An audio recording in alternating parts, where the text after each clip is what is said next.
And we're back. Evening, everyone, and thanks very much for coming in.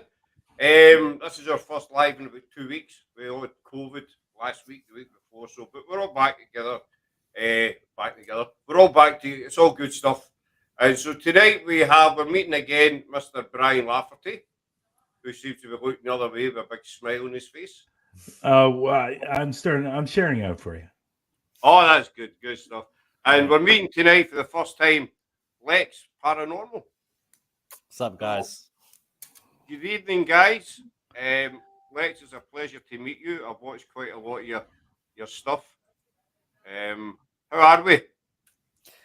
Well, still alive, annoyingly, but yeah, I'm doing very well. Thank you very much. I'm in the process of editing my second season, so I'm busy, but yeah, I'm good. Thank you very much. You're very welcome. What about you, Bryan? Oh, it's been kind of busy since I got back from the UK. The UK trip was great. I got back about a week later. I went to New Jersey to White Hill Mansion.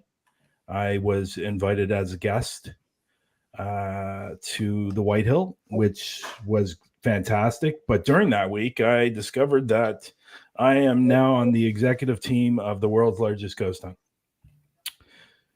So a lot going on. I was going to bring that up. I noticed that you'd been selected for the team, so congratulations on that. So, well, the actual plan is to. Originally, when I found this out, it was back in January or December. Me and Maria, who owns it right now, the world's largest ghost hunt. I guess I really shouldn't say anything, but I'm going to do it anyway. So I think eventually what's going to end up happening is that me and somebody else are going to eventually take it over. Good stuff. Just I want to cover the festival I'm on fire with my words tonight.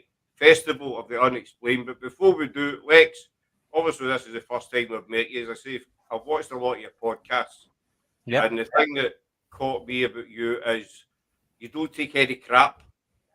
Which I think is brilliant. If something upsets you or annoys you, then you just, you go for it, basically. So obviously you've got your YouTube channel, etc. How did it all come about for you, the paranormal? What got your interest in the paranormal? Well, I've been interested in it for a very long time. I wasn't always a believer in it. I grew up quite religious, so I was not allowed to. But I was 17 when I had an experience that I've never found answers for, and I'm still searching for it. Pretty much, I think this is why I do it. But I saw at an asylum through a 7-foot black cloud inside the asylum, about 2-3 feet ahead of me. The pair of floating red and yellow eyes in the middle of this fog, which scared the life out of me. So I was a 17-year-old kid who never believed in it until then.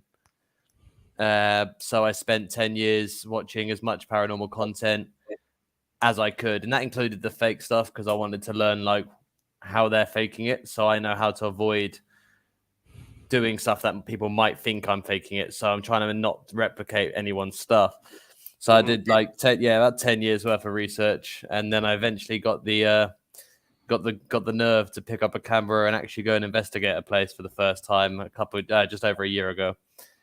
So so it's always, for the most part of my life, it's been an interest. It just took me about 17 years to get there first. you go there, Ned. But do you know that's the first time I've heard somebody saying I watched the fake stuff because I wanted to see how not to do it. Yeah. So I remember I kind of had a mission statement when I decided that I was going to start putting videos on YouTube, and it was I was always going to be an honest creator. As you mentioned, I don't take crap from anybody. So when I see things that I disagree with, I've made videos on them, and I won't take those videos down regardless. They're my opinions on stuff. So I did one defending women when men started bashing the Me Too movement and stuff like that, when an innocent lady was killed by police in the UK. a very strong opinion on it. So I did a video on that. I did one where me and someone fell out, and they did a video on me. So obviously I did one back. I can't remember the other one I've done, but I don't. What about the one last year? Or is that the one you're talking about? That's the one last year. Yeah. Okay. So, like, that's just my honesty coming through. Like, that's what I'm like in person. If I see bullshit, I call it out. So I'm not going to be any different online. And to be an honest creator, you have to know how people are being dishonest. So watching the fake videos and learning how to work stuff out. Because I still watch a lot of videos anyway. Like, I'll watch anyone who sends me a link. I'll watch their content if it's paranormal. But I will dissect it. I do it all the time. I put it up on my editing software, and I will frame by frame watch these videos if I think I'm seeing something dodgy. Like there's one where I won't mention the creator's name because I can't be bothered. But there was one where like a tin can goes flying at them, but it's actually they've thrown it forward and they're just playing it backwards. And you can see like when the can flies off the floor, it's not even on the floor. It's like hovering because obviously that's where they cut the rewind. So I had to learn all that stuff before I decided to make my own videos. And there are some things I do that people will question because they see other creators do it. And that's your normal stuff, your K2s, your spirit boxes, necrophonics, pendulums, dowsing rods, whatever. But I always stand by the point if someone sends me a message saying, I think you faked this video and they're local to me, I will offer to meet them in a coffee house with my computer and the SD card, and we can watch the 6 to 8 hours footage together, unedited, and they can see it for themselves. We all know that's Angelina there with Love the Arms Lex 2075. There is a story behind that, Scott. It's quite funny, actually. So, right, okay. I want to know the story. Now, I'm kind of curious, Lex. Why aren't you saying his name? Oh, for the one, because it was an old video and it's just not it's not something he's done. It's Omar. There we go. I put it out there. It's Omar. He did a video with someone and this paint can flies at him and he turns the camera around to watch it rolling down the hallway.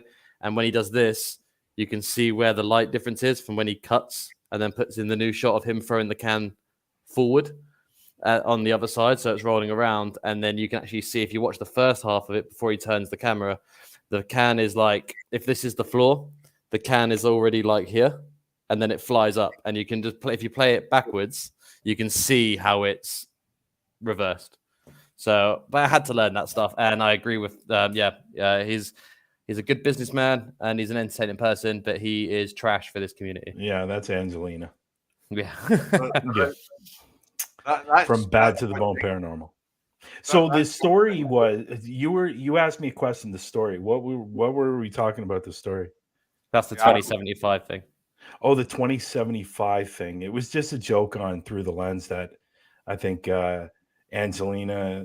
Was Angelina on the show at that time, or no? Was she watching? No, she was watching, and we were talking about how I think I'm always gonna do this for the rest of my life. Like I'll be a 75-year-old man in a wheelchair with his little K2 attached to his arms, and doing stuff like that. And that's where the joke comes from. That I'm Lex 2075. We were supposed to do T-shirts for that too. Yeah, they're I've got a design in the board. I think. Oh, it was during their podcast. They were on the show. Yeah. Yeah. I mean, did you say the fake stuff? I've been talking to a few people just the past week or so, actually, about the amount of crap that's emerged in the paranormal recently. You know, the amount of fake stuff that's going on and people making all these different kind of claims. What do you guys think here? It's the worst thing to happen to the paranormal community since TV. You know what I think?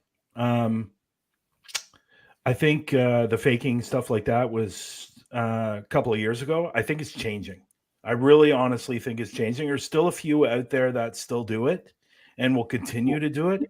But I honestly think it's starting to change. I think people are really starting to look at themselves and say, you know what? Maybe we should be going out and actually doing the real investigations. Personally, this is my opinion. Maybe I'm not watching all the videos like I used to, but I really think it's starting to change a little bit, to be honest. I'm watching them, and I think it's exactly the same as it was. Oh, is it? Okay, so I'm not watching enough videos, unfortunately. I think they're just people getting smarter on how they're doing it. Yeah, that's true too. As the times change, like there's better software now, and there's new equipment that keep people now bringing into the field. But I know people that are very big. I know a few people that are very big in the field or very big on YouTube that has taken a step back and not doing it like they used to. There's a few that have stepped back. Yeah. There's a few that openly admitted it as well, which is cool. Yeah. But there's some new ones gaining more. Well, not new ones, but there's smaller ones now getting bigger traction. Because the worst thing about the paranormal community at the moment is Randonautica. It's literally every time a video comes up and it says my Randonautica video or my Randonautica experience, I just like fucking unsubscribe from the channels. Yeah, I don't watch as much videos as I used to. So Jasco's the worst. His videos shit. Yeah, 2-hour-long videos of him faking a Randonautica experience. It's just crap. See, I've only seen, I think I've seen 2 of his videos, and one of them was, I think, not too long ago. He went into a bank or something like that. There was a bag in the bank or something, and he found it, or I don't know. Oh, he leaves stuff. Yeah, he leaves stuff behind, and there's like he keeps on being stalked, and he keeps finding these notes that are addressed to him or left in places where he's meant to be going on this Randonautica thing. And when you watch the videos, all you have to do is pause them on the notes and compare the handwriting. It's the same handwriting in almost every one. So it's either him or his buddy is writing the notes and just putting them in because they're not even going to these locations because they never show you. And I've noticed this. I've watched about the last 4 or 5 Jasco videos because I'm doing a video on him. Oh, are you? I'm not on him. I'm doing a video to explain the Randonautica fakery and how they're doing it. Yeah. But the biggest key point, if you watch a video and they're saying they're doing Randonautica, if they don't show you a sat-nav, a live sat-nav where they're going, alongside their phone GPS of the locations on the app, don't believe them. Because Jasco doesn't actually show, when he puts in his intention, he then doesn't go, this is where we're going. He just goes, oh, we're going to our location now. But he won't show you. And when he gets there, he also doesn't turn his map around and show you it. So he's clearly just going to places that he knows that he's put stuff down.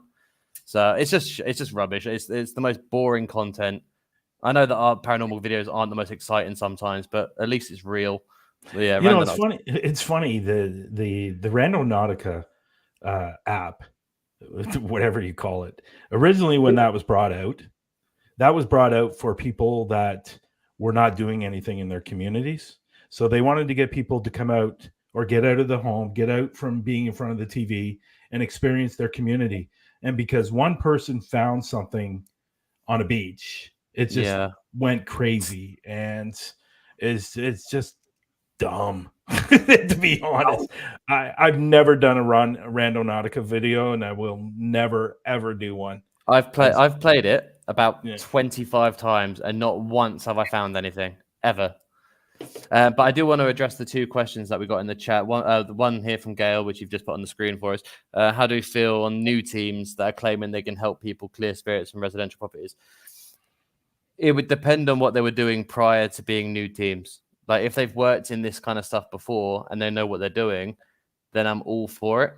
But if I did it and I've only done it for a year, I would never tell someone I can get rid of something. I can tell them if something's there, but I would never offer the service to remove something because it's not something that I'm trained to do. I haven't worked closely with people that do that. So I wouldn't, unless you do, and you're letting these people into your house and it's for safety. So I would if anyone ever approaches you in that manner, I would definitely try and get credentials. Who have they worked for before that they can prove they can do this for you. I don't think there's much. I mean, they might have good intention. They might think they know what they're doing because they've studied it, but unless they've got experience in it, I wouldn't trust it. Yeah, with me, I've never been trained in it. I would never attempt to do it. Being sensitive, yes, but I've never been trained in that area. Like I said, I would never ever attempt to do it. I've been asked to do it. I won't do it because, to be perfectly honest, and this is my opinion, I think all these people that can come in and clear things and, get rid of things, I think is crap. I think 9 times out of 10 it is. Yeah, it's crap. And I've been into situations where we've had a priest come in and did absolutely nothing. Yeah, it so actually made it worse. It's just I think a lot of times when you're seeing these TV shows of people coming in and clearing things and getting rid of things, personally I think it's crap. well, To be the honest, best way I they think do it's all it is TV. well, the best way they do it is their producers and stuff pack up their bags and leave at the end of the day. So whatever they bought in gets taken out with them. So yeah, I think it's crap. I think you probably could get someone in to do it, but I mean, I've been doing it for a year. I know people that have done this for 20 years who still can't do it. So I would never trust a team to tell you that they can remove something. You know what I tell people, and it's very simple. You don't need to bring in people. You don't need to bring in a medium. You don't need to bring in a priest. You sit down in your family room with your family and you speak to the spirits and say, you know what? I didn't invite you here. You don't belong here. You need to leave. And 9 times out of 10, they'll leave. They'll bother someone else, especially if you're not bothered by them as well. Like poltergeists are a thing. Poltergeists will make your house like a shithole. They'll scare the crap out of you. But if you pay no attention to it, it's like a living being. Like if you're not getting a rise, it will move on to someone that will. So you just got to be patient with it. And for the other comment from Laura, there it is. Teams that get evidence on every investigation, you have to ask them: are there investigations they're not uploading? Yes. That's the difference. There are some people who are faking it, and that's why they get it in every video. Or there are some people who are honest about it, but they don't want to put videos up with nothing. So that's where I'm a bit different. I have a video which is half an hour long where nothing happens. So, like, I put it up there because it's scientific for me. Like, that's still evidence if there's nothing there, because it just shows that there's nothing there, which is why I do it. But some people might just neglect to make a video out of nothing. They don't know how to make it an entertaining video, so they'll just tend to opt out of it, and they'll only upload ones where they did get something. And I'd like to answer Diane's question. What about the 10th one? The 10th one would be eventually exactly what Lex said. Eventually, if you ignored it long enough, it will just go away. Yeah. Or you learn to live with them. or you can live with them. So Laura and Gail are on our team, but no, I agree. I mean, you get investigations. We've done them myself, and we've been out for an hour, 2 hours, and we've got nothing. We done one about 3 weeks ago, and we took a guest with us, and she'd watched a lot of TV shows. I think she was in the chat actually, Cam, and we went to an old abandoned church, and we got a couple of flickers in the K2, a couple of words through the necrophonic, and that was it. It never came to anything. And I think it's important to show that side as well, because it lets people see, look, this isn't a TV show. It's no adventures or whatever. This is what really happens. You can sit in a churchyard for 2 hours and get nothing. Well, it's funny because when we were on the UK trip, we did the church ruins, and with GSI, with John and Ralph. And I haven't gone through the video yet. There was something that happened to me, and there's something happened to John. But other than that, it seemed like it was pretty quiet the whole night. Now, the unfortunate part of that investigation, it was quite windy outside as well. So it's going to be really difficult to really catch anything on your voice recorder or your camera or whatever. So we'll definitely have to, I'll have to see once I go through the video, but it felt like it was quiet, and I'm usually pretty good when I go into a place of sensing something pretty well right away. And I know I guess the famous story of that place is the monk. And to be honest, I didn't really feel any of that stuff, to be honest. And we'll have to see once I go through the video, because you never know once you go through the video, right? But we weren't really, I think we heard maybe footsteps once. There was more than once, because me and Rob went out to go walk the perimeter because we kept hearing someone walking around the church ruin. But we didn't catch anything as per se. Like, I've watched some of it, and I can't even hear those footsteps. Yeah. So, we all have those investigations. And I noticed somebody put in the comments there that he knows of a team. They put up the video, even if they don't catch anything. And I think that shows a lot of integrity, to be honest, that for people that are not catching anything, but still putting up the video, I think that's great. I think it's important that we put up those type of videos because, like we can all agree sitting here right now that, we're going to have those dud of a nights, and where you're not going to catch anything. And Lex is right. There's a lot of people out there, the bigger YouTubers that, the ones that don't fake it are not necessarily putting up those videos, so Yeah, it all depends. the thing to remember with the big YouTubers, if they're real and they're big YouTubers, chances are this is what they do for a living as well. So they have probably filmed weeks and weeks and weeks and weeks and weeks and weeks and weeks worth of videos, and they've got an editor to go through and comb those down.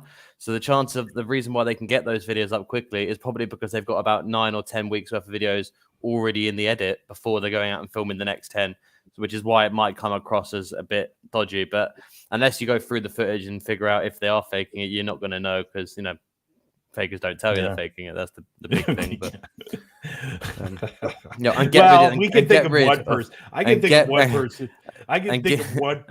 and get rid of the fucking gone wrong in titles. Nobody cares. Like, oh, we did a Ouija board, gone wrong. No, you didn't. You moved the planchette by yourself.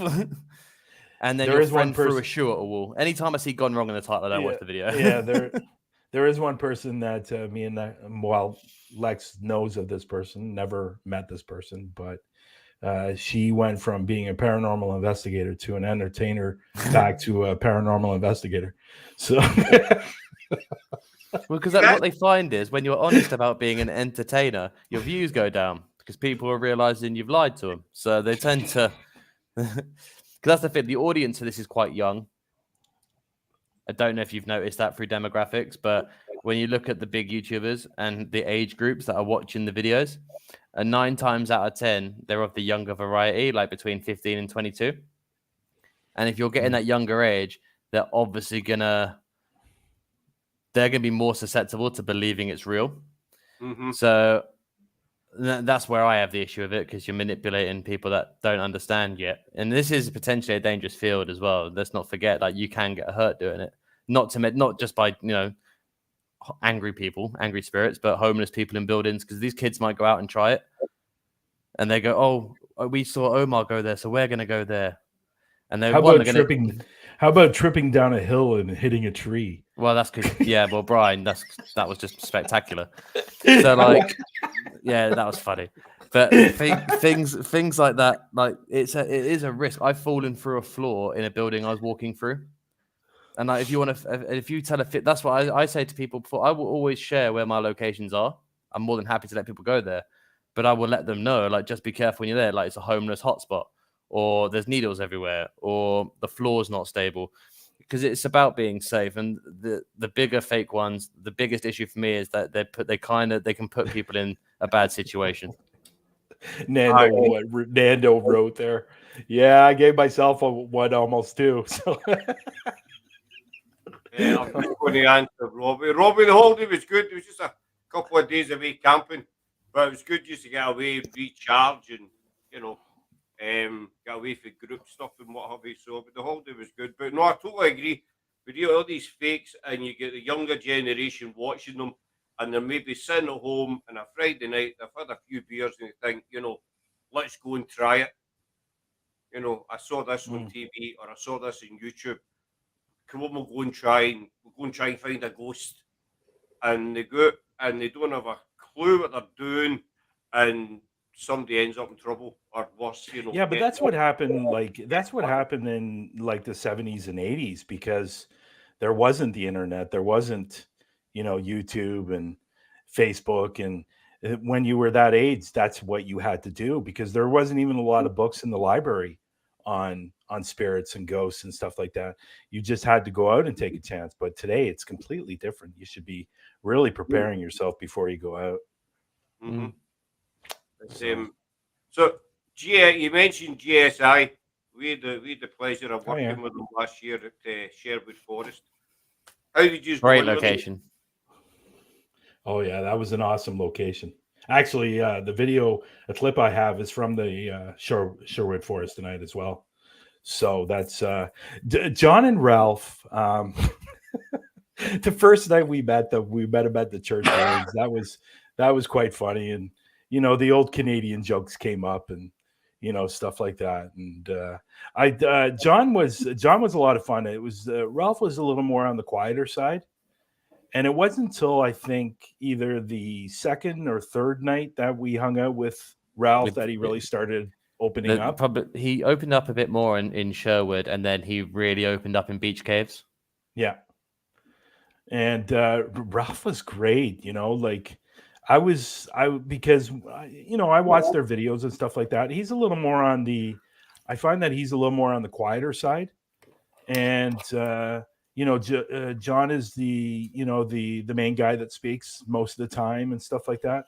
So I was expecting that when I met him, and he completely opened up when, you know, like Lex said, the second and third night he was a completely different person, but he was a great guy. They were both good, and we met Cheryl as well. And those are the only people we met from GSI was John, Ralph, and Cheryl. We did Sherwood. In fact, Lex, it was that when we were on our way back from Sherwood last year. That's when we watched your video. The one Oh, you okay. Well, I wasn't watching. I was driving, so I wasn't watching. I was listening. Listening to. But I had to play it again when I got home and listen to it again because I thought it was brilliant. You know. Well, the one thing I do have is I'm articulate. I can string together sentences very well, and I'm very careful about what I say. And I know I prepare. You know, the video you're referencing, like I make sure that I'm prepared for all of it before I jump head first. Like I'm not going to start a beef for no reason. I'm also not going to try and. I don't want to start an argument anyway. I just had to put the matter to bed. But sometimes when you've got to speak out on something, your people are going to rebut you, and you need to make sure you're prepared for that. And that's why when I did my video, you can see that I really did my homework on it before I put one up.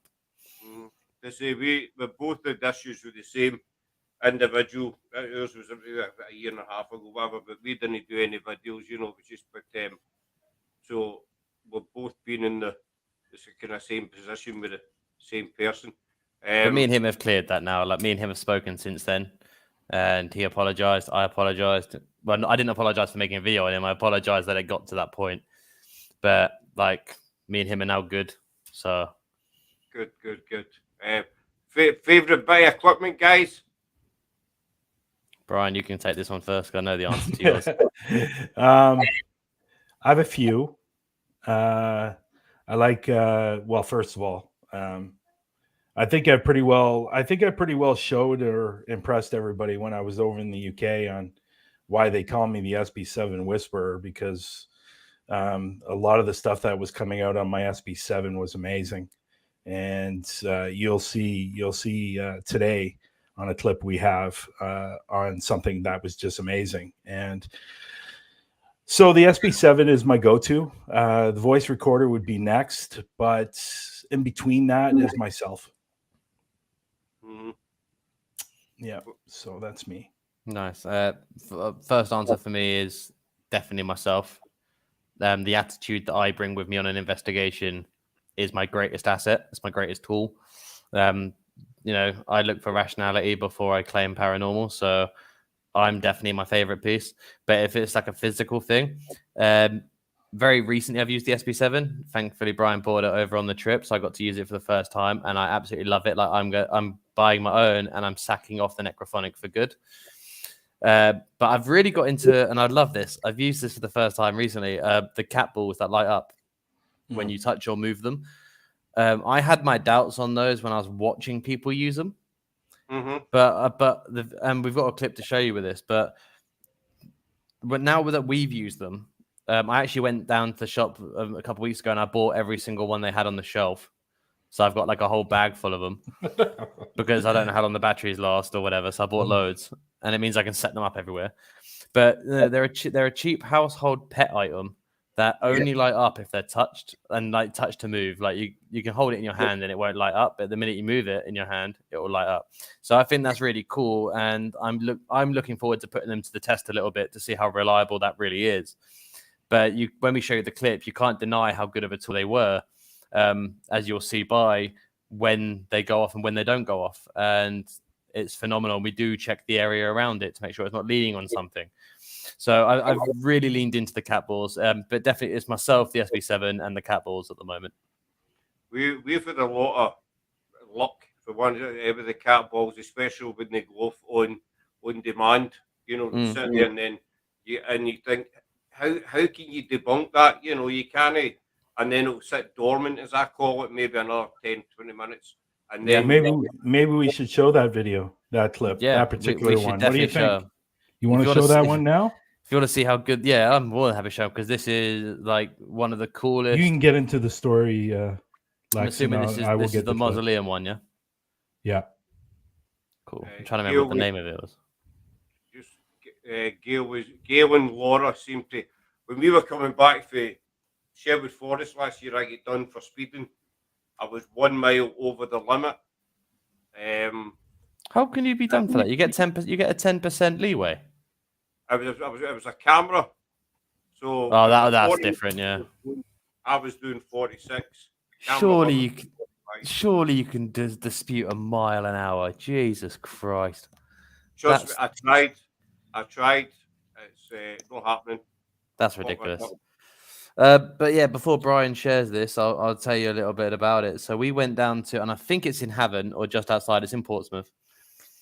I'm trying to remember what it's actually called. So it's a mausoleum, and I can't recall the names of the people straight away. So if any of the portal to the paranormal group are in the chat, just put the names of the guys in there for me and the location. But there's Sorry, it was built. Pause it. Sorry, guys. I'm trying to pause it. Sorry. I was like, oh wait, got it. Pause. Good. Go ahead. So we portal to the paranormal took us to this mausoleum, and respectively, it's just a mausoleum in a small patch of graveyard that, because of mine and Bryan's personal feelings on graveyards, we thought it would be a fun night to do. We weren't expecting much, but the story's really cool. There's a man and a woman buried outside of it. Now, he died, I think they're married. He died 30 years prior to her dying. So, but she had this mausoleum built for him, and he was buried somewhere else at the time. When it was done, she had him moved across, but the lead-based coffin was too big to fit through the door of the mausoleum. So she couldn't put him inside it. So he's actually buried about 5 feet outside the front, and so she. And that was really cool. Like when she died, she actually got buried with him instead of being put in the mausoleum. So it actually stands empty. And our main focus of this investigation was to find out if both of them were still there and if they were with each other and keeping each other happy and comfortable and safe. And as you can see from the video, Bryan's going to show you that I think we definitely got our answer. Let me know if you guys can hear this, okay? I'm not sure if I pressed audio or not, so.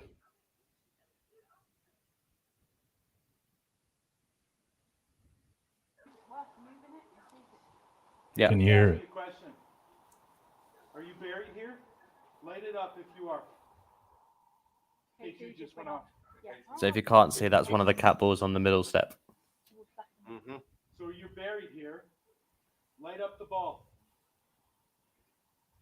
Did somebody just go ooh? I just heard a woo.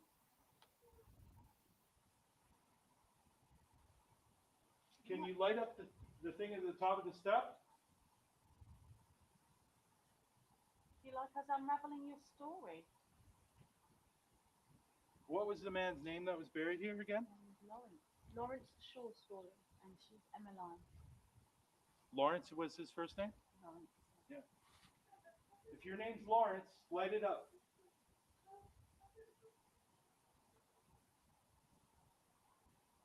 K2 went on. If your name's Lawrence, light it up again. Wow. What was her name again, sorry? Emmeline. Emmeline? Emmeline? Emily. Emily? Okay, can you stop it? Is there an Emily here? Emmeline? Yeah. Is there an Emmeline here?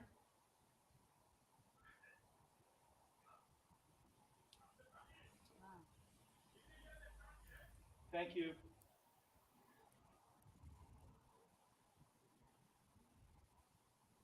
Is Emmeline buried here?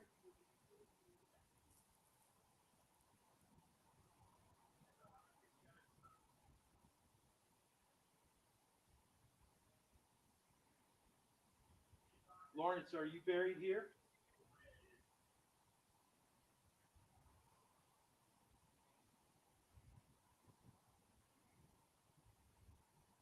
Is it true that you were buried somewhere else and you came here to get buried here?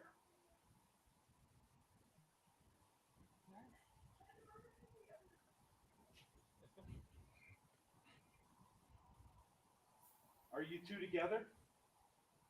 Oh. Wow. Oh, That was really good. That's Immediate really good. response. Yeah.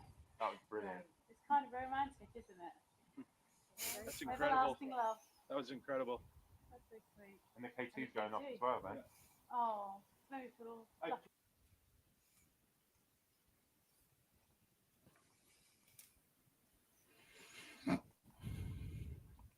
And thank you to Sarah for posting the full story in the chat there, just so anyone who didn't hear me say it can just quickly read it. So, what did you think about that, Scott? That's amazing. That is absolutely amazing. Yeah. We use the cat balls a lot, and Now, you get getting off. now I don't know if you guys, heard, but Lex, listen to this when you go back and watch the video that I'm going to send you of this. Right when I asked the question, and you can hear it. I don't know if anybody caught it. Was his name Lawrence? You can actually hear an EVP say, "Yeah." Are you sure? Because there was 4 of us behind the camera, though. Yeah, Well, and 3 of that's them what I behind the thought, camera. and that's what I thought as well. But it's definitely a woman's voice that does not sound like Rosie or Sarah. Oh, I'll definitely take a look at it. Yeah, it was actually really cool, and it was like a lot of times when I'm listening for EVPs, you can tell the difference if it's somebody there or it's been caught on camera or a voice recorder or whatever. It just sounds different from somebody being there. But yeah, it was very, excuse me, it was very whispery, and it was cool. So, but yeah, that and you know, we also had some pretty good moments. Obviously, I didn't show all of it, but there were some pretty good moments that happened because I actually, what looks like I caught part of an apparition walking along the steps, and it's walking very, very slowly. And actually, there was a couple times during that night there was a beam of light that kept on appearing and going into the mausoleum. This was the coolest thing because I didn't see it the second time because the first one, no, I saw the second one, didn't see the first one. The first one went across my shadow on the mausoleum wall. So I'm filming this way. So I'm casting a shadow from Bryan's light all up this wall. So obviously I'm in front of the light source. It's the only light we had on was Bryan's camera. And you see, and these guys all start shouting because up my shadow is the light. Like this beam of light comes up the wall, goes in front of my shadow, so you can see it on the wall, but it can't physically be shining through because I'm stood in front of the light. So that I didn't see that one, but I actually saw the second one, which comes across the ground and it goes into the door of the mausoleum. Yeah, it goes around a corner and goes right into the mausoleum. There was no explaining that, and you can say, "Oh, it was maybe a light from Lex's camera or maybe a reflection," but there's no way it's going to come out. And then it's going to go around a corner and go into the mausoleum. Especially when you're stationary. Like, yeah. But that is cool. And I will just one comment in there. I can't remember who said it because I haven't got the names up now. But putting a pint glass over the cat ball, it's a good idea to stop anything from flying through and hitting it. But as with this one, there's what was cool about it. We brushed the step down first to make sure there's no debris where we put the ball. So nothing can set it off on the ground. And judging by the timing of there was a period where after we did the questions, we tried to ask more questions after that scene. And I think it's straight away after that scene, the cat ball didn't go off for 10 minutes, 10, 20 minutes to any question, like as if it stopped talking to us. So I can see where you're coming from. It is a good way of protecting the test, is to put something over the top. But another good thing to do is just, if you are using them, make sure there is literally nothing on the ground for it. Like we did this when we went to Fort Whitley. Yeah, I was just thinking that. We had the ball on the floor and we thought it was answering my questions. Turns out behind the ball, which we didn't see because Sarah literally just chucks the ball on the floor. So wherever it lands is where we're going to put it. So it actually leant up against a leaf that we couldn't see from our side. And one of the comment is either myself or maybe Dan. Someone stepped out behind the camera this way and was like, "Oh, that might be. Is that something touching it, or is that the shadow of the ball?" And we went to look, and it was a leaf, and we moved the leaf, and turned out the cat ball never went off again. So, be very. I agree. Using a pint glass on top would stop outward things from hitting the top, but just make sure you're cleaning down underneath it as well, and try and put it on a flat surface if you can, because if anything's going to manipulate it, you don't want it to. So, but during that segment, there was no way. There was absolutely no way that anything was touching it, or I was asking it to stop, and it would stop, and I would ask a question. Like, I think and it was, we talked about it for a little while after that as well. As soon as they asked the question of, "Are you two together?" and it went off right away. It was like, and we talked about that for a while too. And it was just one of those moments where, and Lex said this, I think, on Talking with the Source. It's at that moment when that happens, this is the reason why we do this. Aye. Yep. There's nothing more beautiful than that. We just found out that this couple that died 30 years apart found each other again, and they're staying together. And there's something beautiful in that. I think people who are scared of what happens next when we die, I think that's why the paranormal is a big thing, because we're kind of proving that there's something after. Like, to have that idea that you could actually reconnect with a loved one once you're both gone is a beautiful sentiment, and it means a lot when you catch that on camera. I agree with Sarah, what she just wrote. She wrote up, it was just an amazing, like, I even get choked up now thinking about it. It was just an amazing moment that I will never ever forget. And for it to respond that quickly, Sarah wrote down at the bottom, it was lovely, brought tear to my eye. And it was just, it's something that I'll never ever forget. And like I said a few minutes ago, it's just one of those things where, that's why I do this. And, it's great to go out and get the answers. It's great to go out and capture stuff and catch EVPs. But when something like that happens, it's just an amazing moment. It really is. It's quite that is the reason that we do it, because, I mean, as you see, that everybody's looking for that answer. What comes after this life? What's next? Do we go to the bad fire, or do we go up the stairs? Or there's so many different stories and theories. It's funny. I'm not scared to die. I'm not scared of dying. I'm not. What I'm scared of is how I'm going to die. I'm not. I ain't scared of that at all. If, how, when, where, don't care. Like, I know I'm gonna die.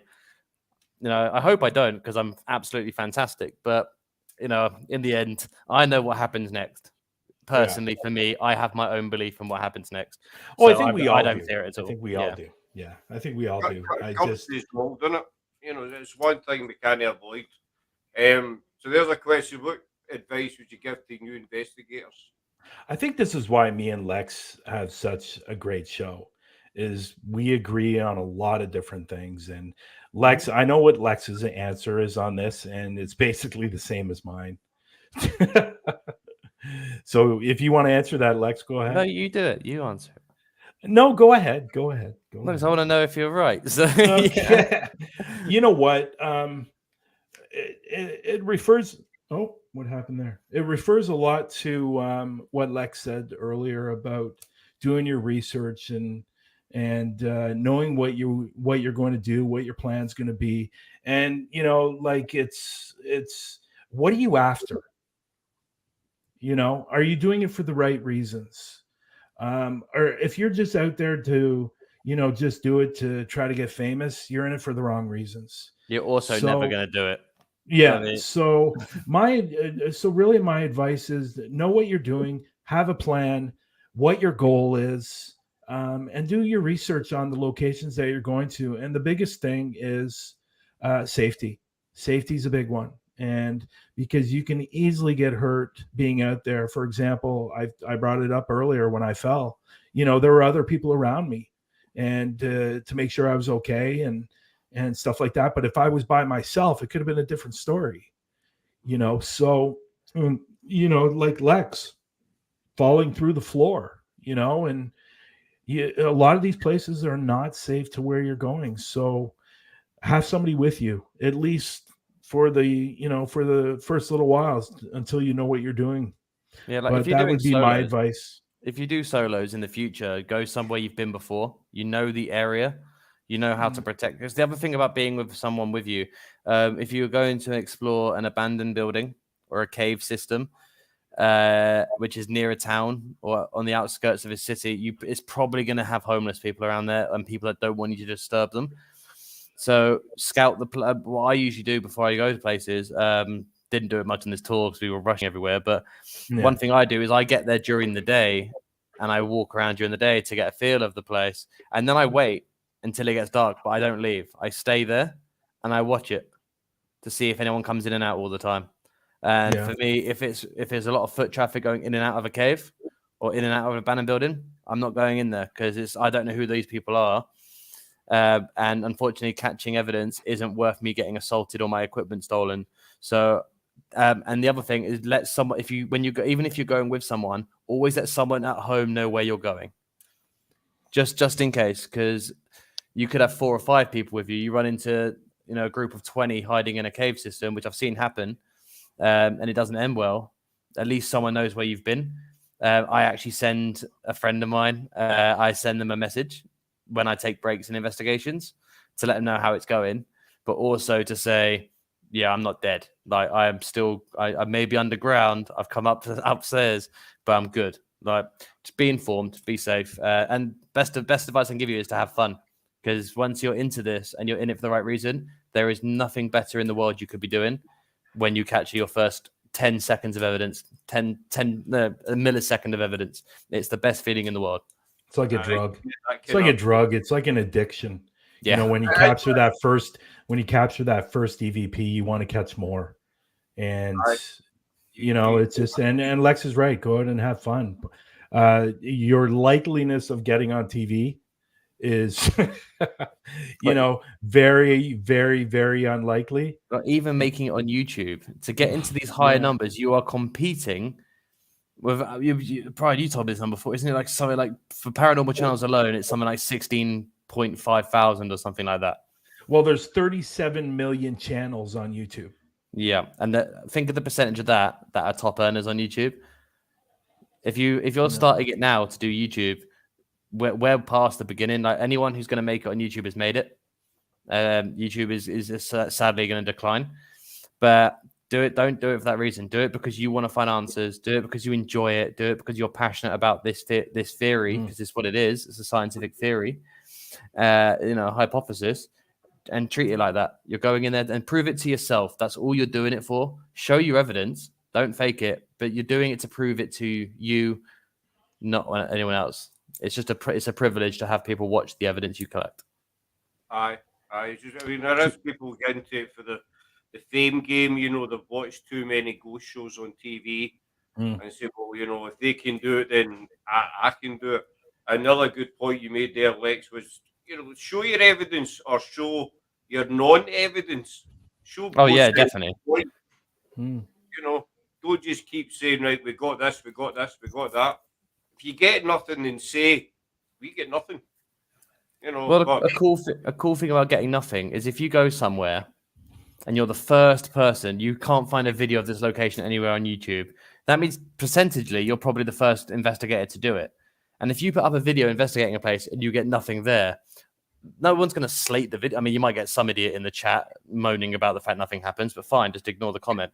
But what you'll find is you'll probably get another group see that video and they'll be like, I'm gonna go and see if it was just a bad day, and they're gonna go and validate your video. Now, they might go there and have a really good time, like they could have one good thing happen, but that's only one more thing than you did, and it's luck. It's literally luck of the draw. An investigation. Some days are really active, some days is absolutely nothing, and some days are far and few in between. So you've just got to be patient, and and don't be scared to show you haven't caught anything, because it's still part of the process. 9 times out of 10 we get nothing. It's funny. I go to a place out here in just outside of Toronto, and I love this place. And I've told this to Lex many times. I'm planning on taking him. There's a place called the Streaming Tunnel, and I've seen so many videos on this place and people going there and catching absolutely zilch. And I go there, it's the complete opposite. I'm catching things left, right, and center. And I even captured a Class A EVP there. And it's just one of those things. It's true. It's the luck of the draw sometimes. Sometimes you can go to a place and catch nothing, and somebody else can go there and catch amazing evidence. Like a fun thing to do when you're starting out is go to one place, go there 3 or 4 times that week. Just do it more than once in a week. And you can see for yourself how a day is different. Maybe the time's different. Maybe the wind's blowing in the right direction, because one of those days you're going to get something. Everywhere in the world has a potential to be a haunted location. There's no rules on which says that things can't be there. So, there's so much history everywhere. So, just do it. Go 3-4 times a week for like an hour in each one to build up your confidence in doing the test and test out the things you're using. And who knows, you might get something in one of those days, and that will be the start of your videos. So we done it last year. We were lucky. We have been quite lucky in some of our captures. And last year I went to a location. We were there for about 2 months, various times, and the stuff we were getting was unbelievable. But then we went one night, one during the day maybe, and we get nothing, absolutely nothing. And we went back again, and we got loads of captures the next time we went. So as I've said on many a live, at the end of the day, we can investigate all we want, but it's up to the spirits if they want to talk to you or not. It's like going into someone's house. Like sometimes people are very welcoming to bring you into their home. Other times people really don't want to acknowledge you. At the end of the day. I'm doing a house investigation on Monday actually. Nice. And we'll see what's going on there. They're having they're hearing weird voices, and doorknobs are turning, and they're hearing something up in their attic, like it's walking around, and but I could go there Monday night and catch absolutely nothing and have nothing for them. But I can go back the following week and I might catch some amazing stuff. But the house investigations are difficult because these people are reaching out to you hoping that you're going to get some answers for them. And if nothing happens, like you feel almost like guilty when you walk away and saying, you know what, I'm not getting anything. It's not like I'm not saying there's nothing here and you guys aren't crazy, but nothing happened tonight, so it's one of those things where, like you said, Scott, you captured nothing, but that could happen on Monday night. So unfortunately, that's the nature of the business, and that's why we continue going out. I do have one more piece of advice, and this is only something I even recently would give out because I've never done it before until recently. Whether you're in the States, Canada, UK, whatever, look for Facebook teams, paranormal teams who have Facebook pages that host events, and book yourselves onto these events as an amateur. When you go there, you get to meet the teams. You tell them that you're interested in it, that's good. And you're gonna learn a lot from these. Like when we went, our first investigation of the tour was with Portal to the Paranormal at the Merley House, and we were actually there. We were actually running an event there that day, so we got to see firsthand people who don't believe in it. And there were people there that don't believe in it, whose opinion definitely changed at the end. But you get, if you don't know what you're doing and you don't want to fall into the trap of buying the wrong stuff, like go and meet some of these teams. Like some of these events are like £20, $20. Some of them can get pricey depending where you're going, but they're worth the money. And although and these teams will teach you a lot more than what me talking on a podcast or Bryan talking on a podcast could probably do, because you're going to see it firsthand from professionals. Just do your research on the team you reach out to. Yeah, I recommend Portal to the Paranormal, for example, in the UK. Yeah, definitely. So you guys want to watch another clip, or? Yeah, let's do it. We've got a few minutes left. You want to watch another clip, Scott, or what? What do you want to watch? Which one should I put up, Lex? Sherwood? Yeah, because I want Scott to see it because he's been there. Okay, let me just. Yeah, this is what we captured at Sherwood, and it was quite cool. So this is a good comment from Diane. Could it be that there are transient spirits at a location that are not generally there? Yeah, we have a name for this. We call them. I think this is what we refer to as residual. I also call them fingerprints. You can get an imprint of something that was there before and not necessarily there. And I believe there are certain things of looped hauntings. So you'll probably find a story where loads of people go at different times and they always see the same thing at the same, exactly. So for example, there's one at Gettysburg where you see a soldier step out from behind a tree, and as he turns, he then falls. And it's literally the imprint of his final moment.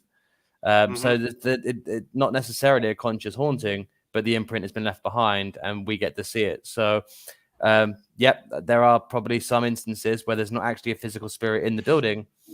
It could be residual, could be stuff being brought in off objects, might not even be strong enough to react to anything. So there's a lot of different types of hauntings that you can look into as well. Before I play that clip, Bryan, I need to put that comment up for Stephen Webb. Stephen's from the other side of the globe, from Australia. Thank you, Stephen. I had to put that up, guys. Sorry. Many thanks, Stephen. Nothing wrong with plugging your own show. I do it all the time. You want. I can't see the comment. Did somebody plug their own show on here? No. Scott. Someone recommended Scott's team. And he put up. I mean, if we're going to talk about promoting your own person, I mean, there's only one investigator I really trust in this world, and I don't know if you can guess who I'm referring to. The one investigator that I know won't lie to me. Are you getting the message here, guys? And Bryan, obviously. By any chance? Huh? Yeah. We ready here? We ready? Yeah. So let me just tell them what goes on before we play it. So I won't tell them what's said. I want them to hear it. Okay. So this is Sherwood Forest, and we have gone past the great oak tree, the one that's over 1,000 years old. We've gone down the pathway. We're doing a spirit box in this clearing that the GSI team have told us that they felt like someone was around you the whole time. People kept thinking they were being watched, which was definitely the case, because I kept thinking there was someone behind me all the time. But this bit's particularly cool because Bryan was picking up that there was a woman following us down the path, but she wouldn't come off the path to where we actually were. Like, she was watching us from a distance, but she'd followed on the pathway. But we also found out that this forest is not only famous for Robin Hood, but there was also a Viking settlement there, an original settlement down there. And this is what prompted me to change so we were asking about this lady and Robin Hood on the spirit box. I changed the line of questioning to this Viking thing, and the response we get is one of the clearest responses I've ever heard. Okay, here we go. Are you hiding from us? Are you hiding from us?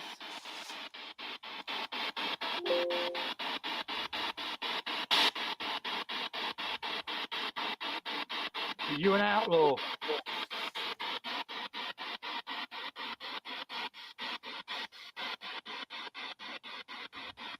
Are you a part of the Viking settlement camps that were here? Of course. Yeah, of course. Of course. Yeah. That was so good. Are you a part of the Viking settlement camps that were here? Of course. Yeah, of course. Of course. Yeah. Like legit, that is one of my favorite Spirit Box responses I've not only heard but received as well. It's in my top one because it's awesome. And you're welcome, Sarah. Yeah. It is. So, what did you think of that one, Scott? I made pretty good. That was a good one as well. It's Mm-hmm. Sherwood Forest. We done it last year with GSI, and it was an amazing experience. We done it as a Halloween special, and it's just the whole atmosphere and the place is usually the history that's there as well. But no, that was a really good good capture. Yeah, the only thing Well- I tried to question was whether or not it was an actual Viking or if it was an English person held by them, because obviously, as you can hear, it comes through in English. Mhm. Which, as far as I'm aware, the Vikings didn't speak it. I know they do on TV. I'm pretty sure they were from Norway, so I doubt they spoke English back then. But so that led me to believe that this is probably someone else talking to us that was around the camp. And obviously, when the Viking settlers came over, they probably did take people back to work for them, before, other than the ones they killed and stuff. So it did beg the question. Unfortunately, further down, we did go to the settlement and we didn't get as many good answers. We definitely had something telling us they didn't want. It tried to give us permission for one person to speak to us, but it wouldn't. But then it wouldn't let them. It was telling me to move on and stuff like that. So the responses were not as great down at the actual settlement area, but it was just cool when I said that it was like every other question, we're not getting anything, and then it's yeah, of course. So whether or not it was a Viking or if it was an Englishman that had been taken by them remains to be seen. But it is definitely a one in a kind response. That is, Yeah. it is, definitely. Then But- I got then we it's and this is a That's nice true, segue. Stephen, yeah. And this is a nice segue to show another great response that we got from the SB7. And this is at the Victorian Chapel, where I guess Florence Nightingale spent some time at. So let me just pull this one up as well. Do audio. So there it is. So if you want to, I guess there's not really much to say after that, is there, when I said the Victorian Chapel? No, but what I will say is at the beginning of this clip, names are important. Listen to the names that Bryan is introducing to the spirits, and you'll see how not normal names and how rare one of these names is. So the response we get is phenomenal.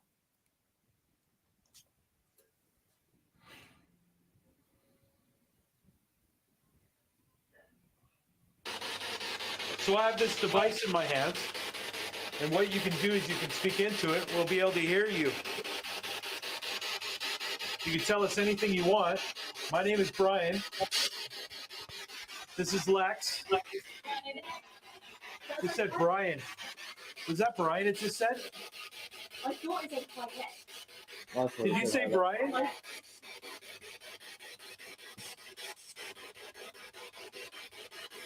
Did we hear you correctly?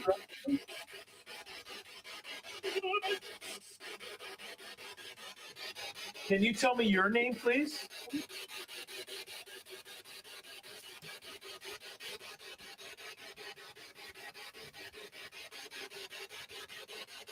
Well, let me finish introducing you to everyone. There's Nando. There's Rosie. Nando! Well, let me finish introducing you to everyone. There's Nando. There's Rosie. Nando! Nando. So as you can see, Nando not being a very common name, as well as it saying "Hi Lex" at the same just before. So yeah, that was cool, especially hearing Nando's name come through. That was cool. Yeah, I always make it a point during every investigation, and Lex mentioned this on another show that we did. It's very important to me that I introduce everybody that's there. It's just, for me personally, it's just a sign, or it's me telling them that I'm respecting them by introducing us, and it's just something that I've always done and I will always do. And my theory is, because I do that and because I am being very respectful, I think that's why a lot of times that I capture quite a bit of evidence on my investigations. Totally agree. We do it at our investigations. We introduce ourselves, and it's respect and it's manners as well. You know, some people might say you're talking crap, but you're introducing yourself to possibly, you know, a spirit, somebody that's maybe standing in the same room as you. So if you get in a room and, you know, physical, you introduce yourself. So it's the same as in an investigation. And it's good manners, it's respect, and you've more chance of the spirit coming back with some kind of answer or, you know, whatever. It's very rare that I walk into a location that I'm disrespectful at all. Now, there was one time on this investigation that I was, to be perfectly honest, I was very pissed off. And we weren't there when this incident happened to Rosie, but we were at the Don Styler's gym by the water, and we had found out while we were down there that Rosie, who I don't know when she was there, but she was there previously from us, and she was actually choked in this part of the woods. And so when we were doing a session, an EVP session through the recorder, I let it be known that I was not happy. And we were, I'm not going to say we were disrespectful, but we were very firm. And we definitely challenged it. I mean, we basically told it. Yeah, and literally 2 minutes later, Nando was scratched on his back. And you could see the scratch on his back. So that's really, again, I'm not one to go in and disrespect anything that's there. And I don't normally do that. But when you hurt a friend, a colleague in the industry, and that bothers me. And we let that spirit know that we were not happy. And I mean, and the other thing as well, like, it's not just hurting a friend. Like, this was an aggressive male spirit that was very happy to choke out a female. So that's the challenge we put to it. We're like, well, we're asking you to do it to us then. Like, be a man and choke me, choke Bryan. And we actually, I mean, I don't know if we both agree on this, but I definitely think, because Nando was stood opposite me, filming on a live, so I could see him the whole time. And you, right as we're challenging it, we can hear things moving around us, and then eventually you heard the twig snap next to me, as if something was stood next to me, and that would have put him in arm's reach of Nando. So my theory is that this thing wasn't brave enough to go after me and Bryan because we were openly inviting it to. It sent us a warning by attacking another one of our friends. Yeah, exactly. And it was an awesome. I hate to say this because obviously me and Lex love Nando, and we consider him a brother now, and we wouldn't want anything bad to happen to him.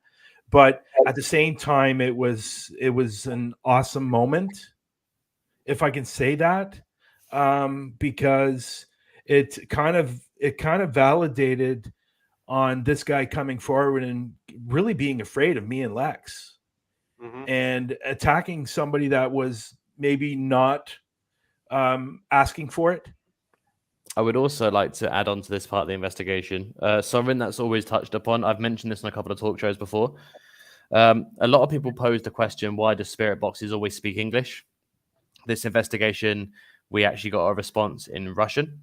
Yeah. Or in Eastern European language, that when we said hello to it in Russian, it actually responded to us in the same language. So we were very aware of it was an old military hospital, and basically where they kept the dead off the shoreline because there was nowhere to go at this point. So that was just a cool thing as well. That was the first time I've had like French come through and stuff like that, but I've never had like Russian or somewhere of that nature. So that was a really cool thing to have as well. Now, whether or not this voice belonged to the thing that attacked us, we don't know. But yeah, whatever it was. There's the other thing. Don't piss off if you do investigations with just you and a buddy. Don't fucking go in there aggressively because it doesn't end well. Because the thing, 9 times out of 10, it probably won't go for you because you're the aggressor. It will hurt the other person who's quiet. So I think me and Lex are fairly big individuals, and I'm not saying Nando's not, but because Nando's a fairly big person too, but it was just a moment that somebody wasn't expecting it, and it was almost like warning us. And it was weird because it was literally walking around us. Then the twig snapped next to me, and then like 2 seconds, well, I say 2 seconds, probably like 30 seconds later, I move across to stand next to Nando and film Bryan because we're filming from 2 angles, so I'm filming as well. And then that's when he gets scratched, like literally 30 seconds after we challenged it to attack us. So it was definitely like a warning. And yes, to answer Diana, yeah, it went after someone that we cared about instead of us. So it says a lot about the spirit that's there. Don't mess with me. There's one last question before we wind up, guys. I've been asking a few people this, not just in podcast, but just in general. What's your thoughts on the kind of sudden upsurge of haunted dolls and haunted objects? I don't know what it's like in Canada, Brian. I think over here there's been this sudden, surge and the sale. Now, I'm not dissing them. I don't know a lot about them. I'm not dissing them at all. I know there are documented cases on the, some of these things. But there just seems to be recently this big upsurge on dolls, rings, all different kind of objects. What's your thoughts on it? Go ahead, Lex. So 2 things. The first major one would be when I was talking about imprinting and residual. Everything has the power, as long as it's belonged to someone in the past. Everything has the potential to carry the energy forward. So that could, jewelry is a really big one. Jewelry and clothing is massive. If you see places that have got war uniforms up on the wall that were actually worn by soldiers, you'll find that those are probably carrying residual paranormal energy, which can result in a haunting. So I'd say rings and stuff like that, very plausible. The dolls, same thing. They can do it.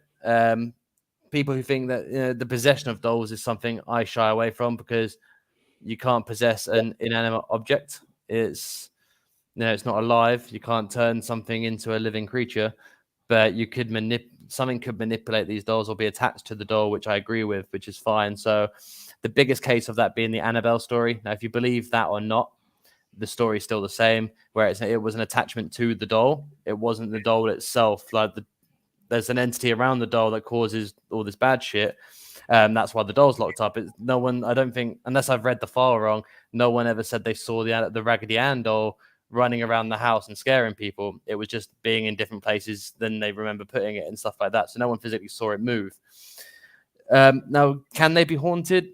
I think you can get attachments to dolls. I think the reason you're seeing a bigger surge in it is because the Conjuring and Annabelle movies came out, and then the Boy movies came out, which terrible films, by the way. The Boy, Brahms, if you've seen them, shite. So the living doll thing has always been a trope. It's always been a cliche of the paranormal, because Goosebumps did it as well. If anyone remembers Goosebumps from your childhood, with Slappy, the haunted ventriloquist dummy. Dead Silence did it. So it's a big cliche, but it is very possible. And I think the only reason we're seeing a bigger surge in people claiming it's haunted is because of these mediums. I've seen hundreds of dolls, by the way, in my last year of doing this. Like, people are always sending me like videos of dolls. I don't know why. I think it's because I like them. They're cool, because I've got Chucky. So I think there's out of the 100, probably let's say 70 to 100 that I've seen, I think 3 of them have convinced me that there's something attached to it. And one of those 3 is very questionable. I actually asked them to keep sending me stuff in the future, and I've never heard back from them. So I'm assuming they're not going to send me any more videos. The other 2, I've seen enough of what they've sent me and I've gone through the footage, and I generally think something might be attached to the doll. But it is very possible. I won't discount anybody. I just think the influx on stuff like haunted items, and because haunted items, again, is straight out the Conjuring book. It's straight out of the film, where Ed and Lorraine Warren collect haunted items from each case.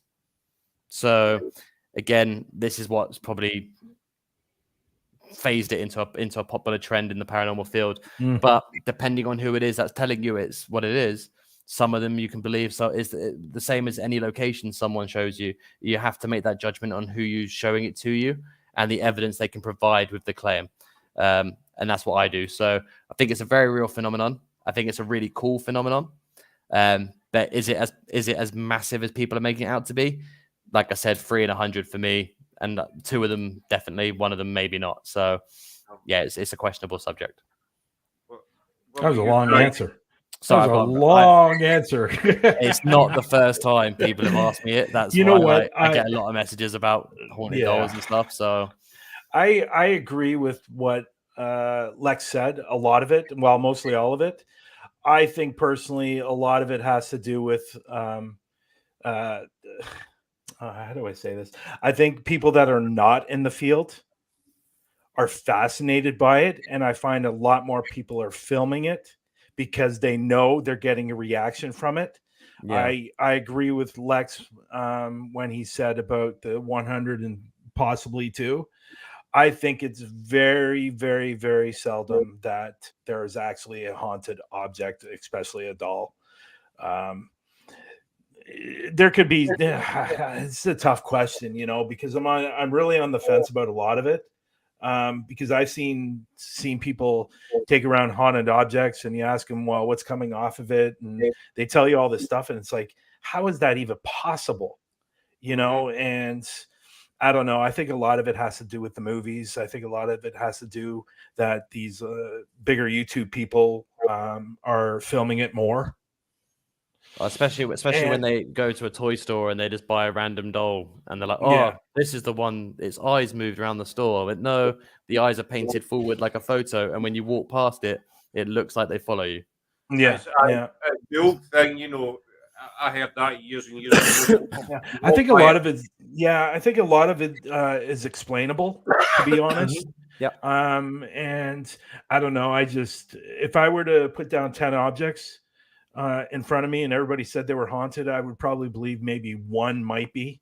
I'm on the fence about it, to be honest. I just think people know it's cool that do the videos. People know that they're going to get a reaction from their videos because they're trying to film a haunted object. People are going to like really focus in on that. There's a famous YouTuber that he did one, I think it was a couple of years ago, and I saw it. He bought something offline and he brought it home and it got delivered home, and he did a big video on it, and it got like hundreds and thousands of views because people were hoping that something was going to happen. Nothing happened. Absolutely nothing happened. Of course, he followed up with the video saying that now there's an attachment in his house, but he had to, you know, because he had to follow up with something. Yeah. But I don't know. I just I question a lot. A thing to watch out for as well, and again, I bring you back to the Omar reverse filming, is when you see some of these videos where it looks like the doll sits up or its arms move up. What you want to do is get a doll yourself and position it so its arms are already up, and then the arms fall down, and then the doll slants like this. And then play it in reverse, and you'll see it goes. And 9 times out, like especially on TikTok is the worst for haunted dolls at the moment. But every time I've seen one, it's being filmed backwards, or it's being played backwards. You can see by the way it falls, the way it moves up, where it's a doll that's been sat up and it's clearly sliding over on the surface that it's on. So, I mean, maybe I'll do a video with my fucking weird dolls. Maybe Woody from Toy Story. I'll make him look like he sits up on his own and show everyone. But like, this is literally. I like what Andy said here. I like his comment that he said. Yeah. I mean, the rarity that if someone, and I mean anyone who watches this show back, and you think you've got a haunted doll, set up a live camera, let me know it's on, and I will sit and watch your live feed for hours to determine if it moves. Because unless you're going to send me a raw SD card with the original footage of you filming a doll moving, I'm not going to take much interest in it because too many people are faking it. Too many people are coming out with it. And, you know, unless it's mind-blowingly provable, I'm probably going to ignore it. Chances are, if you have a possession, not a possession, if you have an attachment to a haunted doll anyway, chances are it's not even on the doll anymore because it will latch onto you because that's what it wants. That's like, if a spirit's latched onto an item, it can't haunt the item. It can't mess around with the item. So most likely it will attach itself to you or someone in your house because that's the point. It wants to be around people. That's why people get haunted. That's why things hang around. So yeah, I like this. I like this into it. question here. Paranormal in History asked the question. I did in the first season on Paraflix, I did a place called the Lego store. And this guy, the video is great. And, you know, we captured quite a bit of stuff in this store. Well, he's recently moved. He moved to another location down the street. And I'm telling you, this whole street is bloody haunted. Like, it was the middle of the war. It was this town is in the middle of the War of 1812. So there's so much going on in the street. Anyways, he moved down the street into another store. Well, he has a security camera up in his store, and he actually captured the spirit of a dog walking around. And so, yes, I do believe in spirits of animals for sure. And so it looks like a dog. I didn't believe. I wouldn't say I didn't believe in it. I never thought about it until we did a podcast with someone who said they were doing a whole series trying to prove the existence of spirits for animals, which I thought was a really cool concept. And after thinking about it, there are some voices and EVPs you get that can't be humanly explained, and a lot of people would scream, "Demon! It's a demon!" No, it isn't. So, how many times have you caught like a growl or something which you can't? You're like, "Oh, it doesn't sound human." Well, maybe it isn't. Maybe it's a dog. Yeah.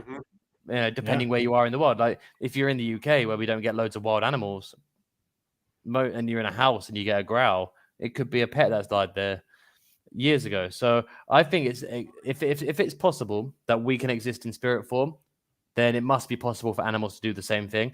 Now, whether or not the hauntings are different because we are conscious being as well, we're more conscious. We have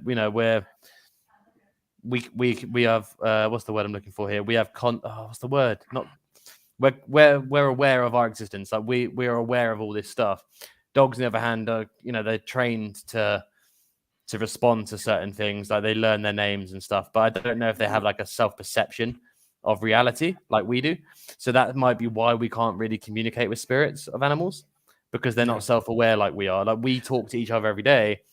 Animals will just walk past you or attack you. So, and it's funny because this person sent me the picture of a dog. It looks like a dog, but what was really, really interesting, like about 5 or 6, maybe about 10 feet away, it actually looks and captured another spirit, and it looks like a male figure that's reaching for something on a shelf.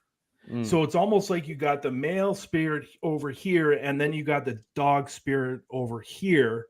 And it's almost like I was thinking, well, maybe there was a house here at one point that was lost in the War of 1812.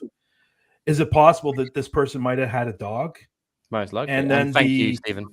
And then he's over here maybe in the kitchen trying to reach for something, and the dog is just playing. It made me think of that, and it's actually really quite cool. The 2 pictures he sent me. It's cool. I would like to figure out if there's a way we can test it. But like sentient was the word I was looking for. Thank you, Stephen. So we're sentient beings, so we're aware of everything around us. Animals, not so much. So so the concept, if it's possible for us, it has to be possible for every life form on the planet to do it. Now, whether or not they do the same thing as we do, because like I said, as sentient conscious beings that are aware of our existence, that's not to say we wouldn't be aware that we're ghosts. We must be aware of that other side. We're on the other side of the veil. We must be aware of that. Whereas I don't think animals do. I think they just think they're still alive. And that's why we can't really interact with stuff. Maybe that's why people feel things run between their legs for no reason. Maybe that's why you feel something like nudging your hand, or like a dog trying to get a fuss or something like that, or you Mm. feel something on your shoulder, maybe a bird's landed on you. So there could be there's definitely a realm of possibility. In fact, there's probably more likely that than demons in the world, I'll be honest. Yeah. So I would say it has to be possible for animals, because it's personally for me, it's entirely possible for us. Whether or not they're aware of the situation like we are, two different things. And that's why we don't tend to find them. Very insightful. Very insightful. So I think we'll wind up there, guys. But just before we do, Through the Lens Paranormal, your show, you want to give that a wee plug and tell everybody Tell everybody where else they can find you. Okay, so I always let Lex talk about Through the Lens. Only I because talk you about my forget other to. stuff. Yeah. Okay, I'll admit it. I forget. I will say it this time though. Me and Lex do a show every Sunday. We haven't been on the last couple of Sundays. One because this Sunday something was going on. It got canceled. But anyways, You was at Whitehill last Sunday, and then this last Sunday I was we at had this. Whitehill, or actually I wasn't at Whitehill. I was driving back from Yeah, that's New the Jersey. one. Yeah. So then we this do a show. It's called Through the Lens with Bryan and Lex, and basically what that show is, basically smaller YouTuber channels that are into the paranormal, anything involving the paranormal. We bring them on the show and just talk to them and learn about them and try to promote them, try to help build their channel. So that's what we do on our show. With Huntophobia, you can find a Facebook Huntophobia Canada now. It's actually called on Facebook, Instagram, Twitter, anything, and TikTok. Yes, TikTok. What else? The biggest thing that we never got a chance to talk about was Parapost Network. It's an app that you can download through iOS or Android. It's anything under the paranormal umbrella, whether it's paranormal investigators, supernatural, cryptics, UFOs, all those wonderful things. And if you're enthusiasts, you can come to the page also. I also created a couple of months ago Parapost Network Central on Facebook. So what I created there was people that have podcasts or live investigations can come over to the Facebook page. And if you have a podcast, if you like podcasts, if you like live investigations, you can message me if you want to sign up your podcast or your live investigations. So that's Parapost Network Central Facebook page where you can find me as well. That's it. Sorry. One more. Paraflix. You can also find my third season starting hopefully soon, going into my third season. And hopefully over the coming months, it'll be the fourth and fifth season of my adventures in the UK. Nice. I need to ask you, Brian. I need to put you on the spot before we go. You've investigated in the UK and over your side. What do you think is the best for locations? Oh, UK. For sure. Hands down. We're a country that kind of took over the entire world at one point. There's a lot of history from this. I mean, not proud of it. We do own Canada, so it's, no, I don't think so. the Queen is still your sovereign, so yes, we do. So Bryan said it when he was here. The energy he felt was different in the UK, which is a really cool thing. And the history of the buildings was a bit different to what you get elsewhere. Yep. Well, so that's it for me. That's all my areas. And also, I will say, I just became the executive member of the world's largest ghost hunt. So if you're interested in joining the world's largest ghost hunt and doing an investigation on September 24th, you can go over to the website and you can register your team, your location, and we'll get you on the world's largest ghost hunt.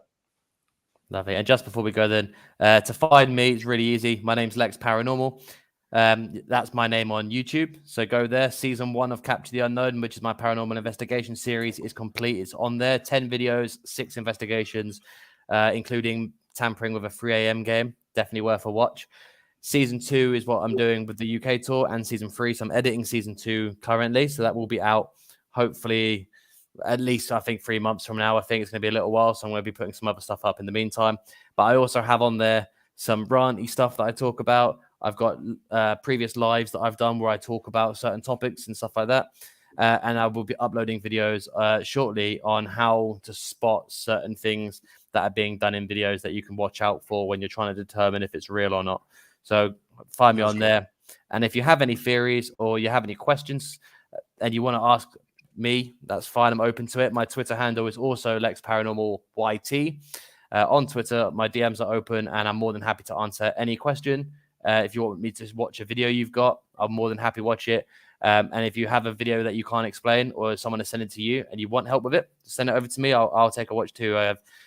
It's literally what I do on my evenings is watch this stuff. So do that. I follow back quite good as well. So if you want me to, just hit me up on there.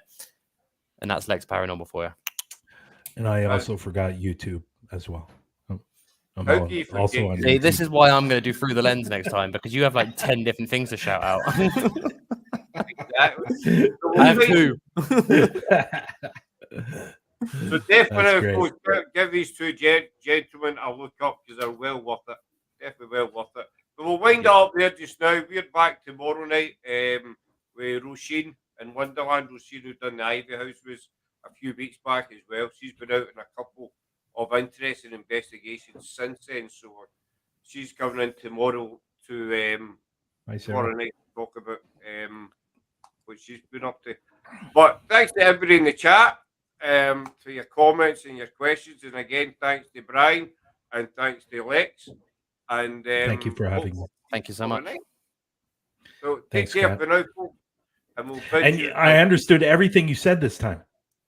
Oh, sweet. Oh, that's right. And you know what? I have something up here that's a translate. So when it sounds over here, it automatically goes there, and I can read everything. No, I'm just kidding. I don't have that. I understood everything you said. Everything. I totally forgot about the language barrier. Sorry. I'm happy. I'm glad. I'm really glad that you understood every word I said. Lex, I hope you understood every word I said. Huh? Yes, I did. Some of my family is Scottish. I'm used to hearing it. I heard you perfectly. There you go. Thank you very much. We'll say good night there, folks, or good afternoon, wherever you are. And thanks very much for watching us. And hopefully we'll see you tomorrow night. So thanks again to Bryan and Lex, and take care for now. Good night, Bye. everyone. Bye, guys.